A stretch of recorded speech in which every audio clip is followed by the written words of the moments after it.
Hello students, good morning, नमस्ते। कैसे हैं आप? तो आज हम बात करेंगे गाउस के नियम के अनुप्रयोग नंबर 2 की। तो गाउस का नियम के अनुप्रयोग नंबर 2 है, किसी समान रूप से आवेशित अनंत अचालक समतल पट्टिका के कारण विद्युत क्षेत्र की तीव्रता या अपरिमित समरूप आवेशित अचालक परत के कारण विद्युत क्षेत्र की तीव्रता। तो इसका मतलब क्या है? देखिए यहाँ पर ये दोनों हेडिंग इसी डेरिवेशन की है। ये डेरिवेशन ऐसे भी आ सकता है, अनुप्रयोग नंबर 2 है, डेरिवेशन है, टॉपिक है, इसकी ये भी हेडिंग हो सकती है। तो ये आप ये हेडिंग भी लिख लीजिए, ये हेडिंग भी लिख लीजिए, ठीक है। दोनों का मतलब सेम है, थोड़ी लैंग्वेज डिफरेंट है हल्की सी। तो मैं बताता हूँ आपको क्या लैंग्वेज है। ये कह रहा है किसी समान रूप से आवेशित अनंत अचालक समतल पट्टिका के कारण विद्युत क्षेत्र की तीव्रता। तो जैसे इसको आप देख सकते हैं समझने के लिए कि जैसे ये एक पट्टिका है, पतली पट्टिका है, समतल पट्टिका है, और मैं इस पर आवेश वितरित करता हूँ एक समान रूप से। आवेश कैसे वितरित करता हूँ मैं इस पर? एक समान रूप से, ठीक है। तो मुझे इसके कारण किसी r दूरी पर विद्युत क्षेत्र की तीव्रता का परिकलन करना है। दूसरा, ये कैसी है? अचालक है। और तीसरा, ये जो अनंत क्षेत्रफल की है, मतलब इसका आकार अनंत है। यहाँ का जैसे आपको ये छोर दिख रहा है, इसका ये वाला छोर दिख रहा है और इसका ये छोर दिख रहा है। तो आप जो इमेजिन कर रहे हो, जो आप यहाँ पर ले रहे हो टॉपिक के अंदर, उसका कोई छोर नहीं है, वो बहुत अनंत लंबाई, मतलब वो अनंत आकार की पट्टिका है। ये बात क्लियर हुई आपको? अब आप कहेंगे सर यहाँ पर अनंत आकार की पट्टिका क्या नाम क्यों आया है? जैसे पिछले आपने अगर अनुप्रयोग नंबर 1 पढ़ा होगा तो आपने देखा होगा कि उसमें रेखीय तार था, आवेशित तार था, तो वो भी अनंत लंबाई का था। अनंत लंबाई यहाँ पर इसलिए ले रहे हैं, अनंत क्षेत्रफल इस केस में इसलिए ले रहे हैं क्योंकि इस पर आवेश एक समान रूप से वितरित है। देखिए जैसे मान लो कि यहाँ पर आवेश वितरित है एक समान रूप से। कितना? मान लीजिए 1 मीटर, 1 कूलम आवेश 1 मीटर पर वितरित है। तो यहाँ पे भी 1 मीटर पे कितना कूलम आवेश वितरित होगा? 1 कूलम। अब मान लीजिए यहाँ पर जो आवेश है, इससे 10 सेंटीमीटर डिस्टेंस यहाँ पर इलेक्ट्रिक फील्ड 2 कूलम है, 2 कूलम है। तो यहाँ से भी 10 सेंटीमीटर दूर इलेक्ट्रिक फील्ड 2 कूलम ही होगा। कहने का मतलब अगर मैं इसको ऐसे कर दूँ, इसका आकार कम कर दूँ, लेकिन अभी भी आवेश उतना ही वितरित है। कितना? 2 कूलम पर मीटर स्क्वायर वितरित है। समझ गए? मतलब पृष्ठ आवेश घनत्व वही है। तो इसके कारण भी 10 सेंटीमीटर पर जो विद्युत क्षेत्र की तीव्रता होगी वो 2 कूलम ही होगी।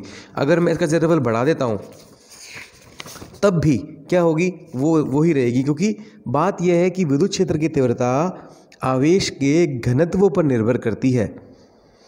इसका क्षेत्रफल बड़ा हो छोटा हो, इस बिंदु पर विद्युत क्षेत्र का तीव्रता का कोई फर्क नहीं पड़ेगा। ये बात आपको क्लियर हुई? इस बिंदु पर विद्युत क्षेत्र की तीव्रता यहाँ पर जो आवेश घनत्व है उसी पर निर्भर कर रही है। इसलिए हमने यहाँ पर अनंत बात करी। अनंत के मतलब हमने यहाँ पर क्षेत्रफल की बात ही नहीं करी। और हम जब विद्युत क्षेत्र भी निकालेंगे तो वहाँ पर इस क्षेत्रफल की बात नहीं होगी। तो ये बात आपको क्लियर हुई क्षेत्रफल की। यहाँ पर अनंत क्यों लिया है और पिछले केस में भी अनंत क्यों लिया था? क्योंकि जब हम एक समान रूप से आवेश वितरित करते हैं तो हम विमाएँ, मतलब जैसे लंबाई, क्षेत्रफल, इनकी बात हम नहीं करते हैं उस केस में। इतनी बात क्लियर हुई आपको? ओके। तो अब हमें क्या करना है? सबसे पहले इस डायग्राम को समझना है। तो आप मान लीजिए कि एक ये जो शीट है, परत है, वो ऐसे रखी हुई है। तो ये कौन सा अक्ष हुआ? ये हुआ हमारे पास जेड अक्ष। ये आगे पीछे हम जाते हैं, जेड अक्ष। और ये जो लंबाई हुई वो वाई अक्ष। तो ये जो तल है वो कौन से, ये जो सतह है कौन से तल में रखी हुई है, या पट्टिका कौन से तल में रखी हुई है? तो वाई जेड तल में रखी हुई है। तो मैं बनाता हूँ वाई जेड तल। तो देखिए ये देखिए, ये हो गया हमारे पास, ये ऐसे है, ये होगी इसकी लंबाई, ठीक है, और ये होगी इसकी चौड़ाई। Sorry, 1 minute.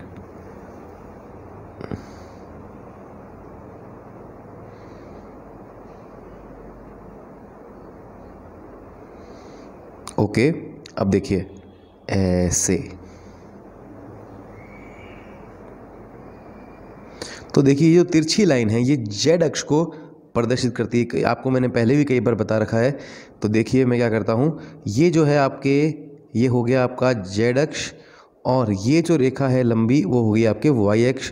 तो ये आपके जो पृष्ठ है या पट्टिका है, ये कौन से तल में रखी हुई है? ये वाई जेड तल में रखी हुई है। इतनी बात आपको क्लियर हुई? ओके। उसके बाद आगे बात आती है, ये एक समान रूप से आवेशित है। तो मैं इसको आवेशित कर देता हूँ, plus plus plus plus plus plus plus, ये समान रूप से इस पर आवेश वितरित है। ठीक है, अब इसका मतलब पट्टिका कहाँ रखी हुई है? पट्टिका तो ऐसे रखी हुई है। आपको ये दिमाग में ये रखना है कि ये कौन सा तल है, ये y है, और ये ऐसे रखी हुई है yz तल, तो yz तल में ऐसे रखी हुई है। यहाँ पर डायग्राम आपको समझ में आ रहा है? तो यहाँ पर जब आवेश होगा तो विद्युत क्षेत्र की तीव्रता कहाँ होगी? x अक्ष में। कौन सी अक्ष में होगी? x अक्ष में। ओके, तो यहाँ पर ये देखिए, यहाँ है आपके r दूरी पर एक बिंदु P, यहाँ पर आपको विद्युत क्षेत्र की तीव्रता का परिकलन करना है। तो विद्युत क्षेत्र की तीव्रता कहाँ देखेंगे आप? x अक्ष में देखेंगे।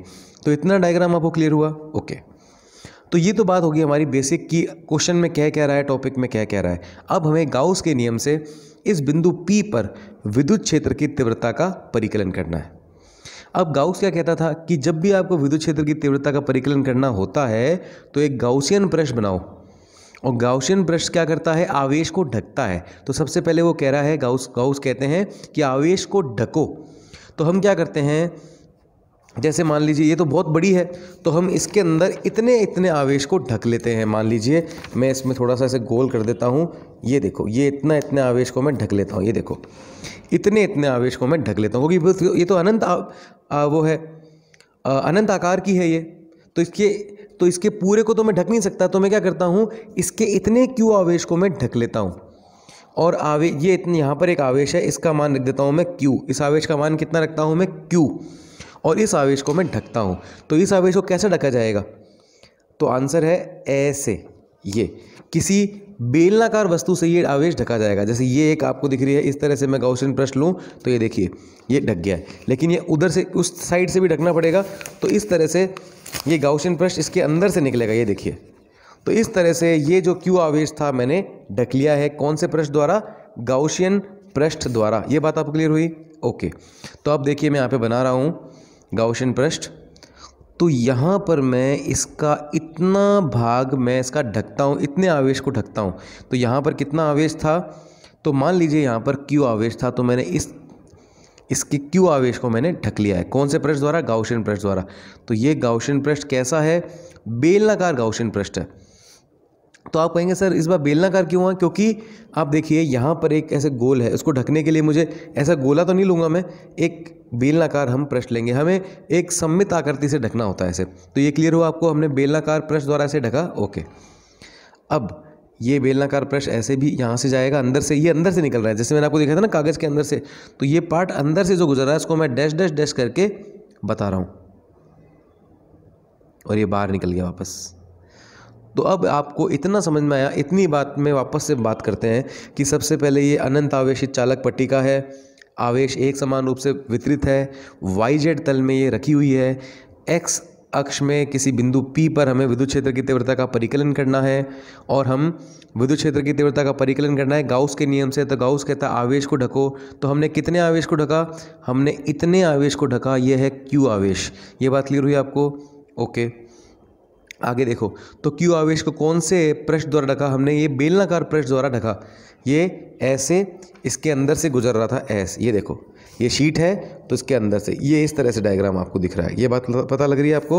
ओके, अब हमें दूसरा काम करना है। तो आप आपने गाउस ने कहा भाई आपने गाउसियन पृष्ठ बना लिया? हमने कहा हाँ बना लिया। तो अब आप यहाँ से फ्लक्स निकालो। अब देखो बेलनाकार जो गाउसियन पृष्ठ है उसके कितने आपके कि कहाँ से फ्लक्स गुजर रहा है, तो कितने पृष्ठ हैं? तो ये गाउसियन पृष्ठ हमने जो लिया है, ये देखिए गाउसियन पृष्ठ हमने जो लिया है, इसका एक पहला पृष्ठ ये हो गया। ये पूरा जो गाउसियन पृष्ठ है वो 3 भागों में विभाजित हुआ है। कोई भी बेलनाकार आकृति जो होती है, ये आप देखिए बेलनाकार आकृति, इसका ये भाग हो गया, ये वृत्ताकार भाग हो गया, ये वक्राकार भाग हो गया, और ये इधर वाला भी इसका वक्राकार है। ये क्लियर हुआ आपको? वृत्ताकार है, सॉरी। तो कहने का मतलब कोई भी बेलनाकार पृष्ठ होता है तो ये वृत्ताकार, इधर वाला वृत्ताकार, और ये वाला वक्राकार होता है। तो किसी भी बेलनाकार पृष्ठ के कितने भाग होते हैं? 3 भाग होते हैं। तो इसके भी 3 भाग हैं। पहला ये हो गया, दूसरा, और ये हो गया तीसरा। ये आप जो डायग्राम बनाएंगे फेयर में, इस जो मैं बना रहा हूँ इसके अकॉर्डिंग बनाना, ठीक है? ओके, ये बिल्कुल परफेक्ट डायग्राम है। ये कितना क्लियर हुआ आपको? ओके, अब हमें यहाँ से देखना है विद्युत क्षेत्र की दिशा। तो विद्युत क्षेत्र की दिशा कहाँ होगी? आवेश कहाँ वितरित है? इधर, प्लस प्लस प्लस। तो यहाँ पर विद्युत क्षेत्र की दिशा, अगर इधर मैं आवेश रखूँगा Q0, तो वो ऐसे प्रतिकर्षित होगा तो विद्युत क्षेत्र की दिशा इधर है। तो इस बिंदु पर विद्युत क्षेत्र की दिशा बनाता हूँ और विद्युत क्षेत्र की दिशा इधर है। ये क्लियर हुआ, ये हो गया हमारे E वेक्टर। ओके, और अगर मैं इस बिंदु पर देखूँ, ये यहाँ पर मैं बिंदु लेता हूँ P डैश, तो यहाँ पर ये देखिए प्लस प्लस यहाँ है, अगर मैं यहाँ Q0 रखूँ तो वो ऐसे प्रतिकर्षित होगा, तो यहाँ पर विद्युत क्षेत्र की दिशा E वेक्टर इधर है। यहाँ पे भी आप कहेंगे सर परिमाण समान रहेगा, हाँ, क्योंकि यहाँ से भी यहाँ तक की दूरी r है और मैं यहाँ से यहाँ तक की दूरी भी r लेता हूँ, तो समान दूरी पर विद्युत क्षेत्र भी समान होता है। इतनी बात क्लियर हुई आपको? ओके, अब तीसरी बात, अब मुझे लेना है क्षेत्रफल अल्पांश। क्या लेना है मुझे? क्षेत्रफल अल्पांश। तो यहाँ पर क्षेत्रफल अल्पांश लेते हैं इससे। ओके, तो ये हो गया हमारा, ये देखिए जो पहला पृष्ठ है, क्षेत्रफल अल्पांश होता है क्षेत्रफल के लंबवत और बाहर की ओर। ये हो गया ds वेक्टर, इसका छोटा सा मैंने अल्पांश लिया, ये देखिए छोटा सा अल्पांश लिया मैंने, इस जो वृत्ताकार भाग है उस पर छोटा सा अल्पांश लिया। और ds वेक्टर क्या होता है? क्षेत्रफल के लंबवत बाहर की ओर। यहाँ पे भी देखिए इसमें छोटा सा मैं अल्पांश लूँगा, ये देखो छोटा सा, ये हो गया ds, इससे लंबवत और बाहर की ओर ये हो जाएगा ds वेक्टर। और वक्राकार भाग पे भी यहाँ पर मैं लूँगा छोटा सा अल्पांश, ये रहा, तो इसके लंबवत ऐसे ऊपर जाएगी रेखा और ds वेक्टर ऊपर जाएगा और बाहर की ओर। तो ये क्लियर हुआ आपको इतना, ds वेक्टर। ओके, अब हमें देखना पड़ेगा जो पहला भाग है गाउसियन पृष्ठ का, उसमें ds वेक्टर और E वेक्टर के बीच में कितना एंगल बन रहा है। तो ये पहला भाग ये रहा, इसमें E वेक्टर भी इधर है, ds वेक्टर भी इधर है, तो कितना एंगल बन रहा है? Theta equals to 0 degree. मैं फिर से बता रहा हूँ कि ये जो डायग्राम है, इसी डायग्राम को आपको कॉपी में बनाना है, ठीक है, थोड़ा सा और तरीके से बना लेना आप। और यहाँ पर देखिए ये द्वितीय पृष्ठ है, द्वितीय पृष्ठ में आप देखिए ds वेक्टर यहाँ है और विद्युत क्षेत्र या तो इधर है या इधर है। अगर इधर ले रहे हो आप तो भी 90 डिग्री एंगल बन रहा है, और इधर ले रहे हो तो भी 90 डिग्री एंगल बन रहा है। तो सेकंड पार्ट में कितना एंगल बन रहा है? 90 डिग्री। और थर्ड पार्ट में कितना एंगल बन रहा है?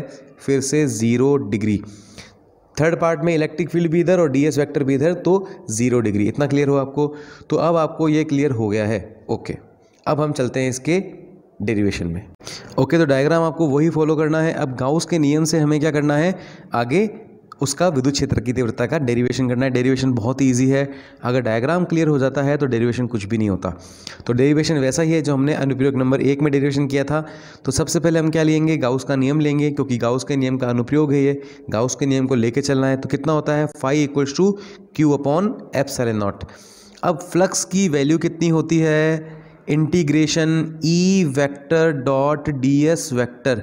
तो यहाँ पर हम फ्लक्स की वैल्यू पुट कर लेंगे, E vector dot ds vector. उसके बाद जो आवेश है वो किस पर वितरित है? वो पृष्ठ पर वितरित है। तो यहाँ पर हम लेंगे पृष्ठ आवेश घनत्व। पृष्ठ आवेश घनत्व क्या होता है? आवेश बटा क्षेत्रफल। तो क्षेत्रफल मैंने लिया s। क्षेत्रफल कौन सा? ये देखिए इतना क्षेत्रफल। यहाँ पर मैंने आवेश इस इतने भाग को ढका था, इतने भाग में आवेश कितना था? Q, और इतने भाग का क्षेत्रफल कितना है? S। जो मैंने ढका था उसी भाग का, तो जो ढका था वो आवेश कितना था? Q। जो भाग मैंने ढका था उसका क्षेत्रफल कितना था? S। तो सिग्मा बराबर Q/S। ये बात क्लियर हुई आपको? सिग्मा बराबर Q/S। तो यहाँ से मैं Q की वैल्यू फाइंड कर लूँगा। Q इक्वल टू कितना हो जाएगा? Sigma up into S। ये देखिए सिग्मा इक्वल टू Q/S, तो Q equals to sigma multiply S। तो इस Q की वैल्यू मैं यहाँ रख दूंगा, इस Q की जगह क्या रख दूंगा? सिग्मा इंटू S, ठीक है। तो मैंने वैल्यू पुट कर दी है, E vector dot ds vector equals to sigma S upon में ε0। ये क्लियर हुआ आपको? अब मेरे जो गाउसियन पृष्ठ था उसके कितने भाग थे? 3 भाग थे। तो मैंने गाउसियन पृष्ठ के 3 भाग कर दिए, पहला भाग, दूसरा भाग और तीसरा भाग। ये क्लियर हुआ आपको? ये देखिए गाउसियन पृष्ठ के कितने भाग थे? 3। तो मैं 3 भागों में इसको फ्लक्स को विभाजित करूंगा, 1, 2 और 3। ये क्लियर हुआ आपको? ओके, अब जो पहला भाग था इधर वाला, उसमें E वेक्टर भी इधर था, ds वेक्टर भी इधर था। कितना एंगल था? 0 डिग्री। तो EDS cos 0, ये हो गया EDS cos 0। सेकेंड पार्ट में कितना एंगल था? 90 degree, EDS cos 90 degree. Third part में कितना एंगल था? 0 डिग्री। E वेक्टर भी इधर था, ds वेक्टर भी इधर था, 0 डिग्री। अब cos 0 क्या होता है 1 और cos 90 कितना होता है 0। तो ये पूरा पार्ट हो गया हमारे पास 0 क्योंकि cos 90 होता है 0। ये cos 0 हो गया हमारे पास 1। तो यहाँ से क्या आ जाएगा ये EDS, ये आ गया 0, ये आ गया EDS, ये आ गया सिग्मा एस अपॉन में एप्सिलॉन नॉट। इतना क्लियर हुआ आपको? ओके। अब देखिए इलेक्ट्रिक फील्ड, ये जो विद्युत क्षेत्र है वो नियत है क्योंकि r दूरी पर इधर भी E था और r दूरी पर इधर भी E था, तो विद्युत क्षेत्र नियत है तो हम इसे समाकलन से बाहर ले लेते हैं, अंदर बच जाएगा ds। इधर भी हम विद्युत क्षेत्र को समाकलन से बाहर ले लेते हैं, अंदर बच जाएगा ds। अब ds क्या था, वो जो हमारा जैसे ये हमने ढका था भाग, तो ये जो वृत्ताकार भाग था ये ds है, क्योंकि वक्राकार भाग वाला तो 0 हो गया ना, ये वक्राकार भाग था। अब हमने यहाँ पे देखिए 1 मिनट, हमने समाकलन किस किस पार्ट का किया, एक तो पहले भाग का और एक तीसरे भाग का। तो गाउसियन पृष्ठ का पहला भाग कौन सा था, ये वाला, और गाउसियन पृष्ठ का तीसरा भाग कौन सा था, ये वाला। तो हमने कितना भाग ढका, s भाग ढका। हमने ds इसका इतना सा भाग लिया था, अगर हम इस ds का समाकलन लेंगे तो कितना आएगा, s आएगा। नहीं समझ में आई बात, नहीं समझ में आई, फिर से देखिए, इधर देखिए ऊपर, ये देखिए यहाँ पर बनाया हुआ है। अब ये मैंने इतना भाग ढका था, इस इतने भाग का क्षेत्रफल कितना था, s। तो ये क्षेत्रफल अगर पूरा s है तो ये भी पूरा कितना होगा, s ही तो होगा, और ये भी पूरा कितना होगा, s होगा। तो ये कह रहे ये पहले भाग का पूरा क्षेत्रफल है s। तो आप कहेंगे सर s की वृत्ताकार है तो s की जगह आप पाई r स्क्वायर ले लो। हाँ, तो पाई r स्क्वायर भी ले सकते हैं। ये बात क्लियर हुई आपको? क्या कह रहा हूँ मैं आपको? मैं कह रहा हूँ कि ये पहला भाग है, ये तीसरा भाग है, इसका छोटा सा अल्पांश था ds, तो उसका ds का समाकलन हमने अगर s लिया तो इधर भी मैं ds का समाकलन s ही लूँगा, क्योंकि इधर का जो क्षेत्रफल है वो इधर के क्षेत्रफल के बराबर है और वो ही इसका क्षेत्रफल भी वही है, तो तीनों का क्षेत्रफल वही है। ये बात क्लियर हुई आपको? ओके। अब मैं यहाँ पर ये बात रख दूँगा। ये देखिए, तो ds का इंटीग्रेशन कितना हो गया, s, इधर ds का इंटीग्रेशन कितना हो गया, s। तो es प्लस es बराबर हो गया 2es, और इक्वल टू में पड़ा है मेरे पास sigma s upon epsilon naught. s से s हो जाएगा कैंसिल आउट, ये बन जाएगा 2e equal to sigma upon epsilon nought, और सिग्मा e इक्वल्स टू ये 2 चला जाएगा अपॉन में, तो e equal to sigma upon में 2 एप्सिलॉन नॉट। ये बात क्लियर हुई? तो ये हमारे पास आ गया विद्युत क्षेत्र की तीव्रता का व्यंजक। तो बहुत इजी था। क्या करना होता है, गाउस का नियम लेना होता है। फिर जल्दी से देख लीजिए, गाउस का नियम लेना होता है, equal to Q upon epsilon nought करना होता है। इसको 3 भागों में विभाजित किया, 2 पार्ट में 0 डिग्री एंगल बन रहा था, एक पार्ट में 90 डिग्री एंगल बन रहा था, ये 0 हो गया, और 0 डिग्री वाले हमने आगे सॉल्व किए और बस आंसर आ गया। अब सदिश रूप में क्या होता है, सदिश रूप में हमें देखना होता है कि ये पृष्ठ है और विद्युत क्षेत्र इसके यूं है, देखा था विद्युत क्षेत्र, तो विद्युत क्षेत्र की दिशा पृष्ठ के लंबवत है, और जब भी दिशा लंबवत होती है हम लेते हैं अभिलंबवत एकांक सदिश जो होता है n कैप। तो अगर मुझे सदिश रूप में इसको प्रदर्शित करना है तो मुझे बताना पड़ेगा सिग्मा अपॉन 2 एप्सिलॉन नॉट, और आगे लगाना पड़ेगा मुझे n कैप। तो ये हो गया E vector equal to sigma upon 2 epsilon nought n cap. इतना क्लियर हुआ आपको? ओके। तो ये हमारा टॉपिक आज खत्म हो गया है, अनुप्रयोग नंबर 2 भी क्लियर हो गया है। तो ये सबको क्लियर हुआ, कोई डाउट तो नहीं है इसमें? बहुत इजी था, डायग्राम को अच्छी तरह देखना, ठीक है, इंपॉर्टेंट है टॉपिक ये। तो आज की क्लास में केवल इतना ही, बाकी करेंगे नेक्स्ट क्लास में।